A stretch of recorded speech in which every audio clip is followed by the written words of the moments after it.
Hey everyone, welcome back to the channel.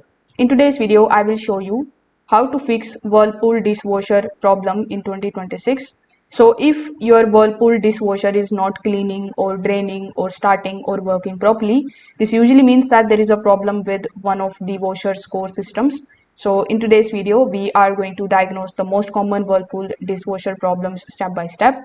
So first of all, before checking any of the internal components, you can just simply do a quick reset.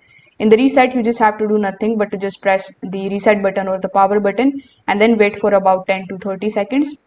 You can also unplug the dishwasher from the wall and then you can wait for about 5 minutes, and this can also work as a quick reset.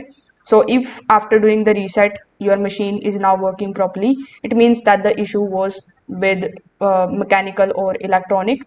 So if the dishwasher won't start or fill properly, you can then inspect the water supply valve, or you can inspect the inlet hose or the door latch. A loose latch or interrupted water flow can stop the operation completely. Also make sure that the door closes securely and water valves are fully open. If operation resumes after doing this, it means that the problem was likely relating to startup safety systems. Now you can also try cleaning the filters and the spray arms. So poor cleaning performance often comes from restricted water flow. So you need to remove and clean the bottom filters or spray arms and food debris traps. Clogs can block the proper water pressure. So you need to make sure that you thoroughly clean them. So if this video helped you out, make sure that you like this video and subscribe to the channel. Thanks for watching.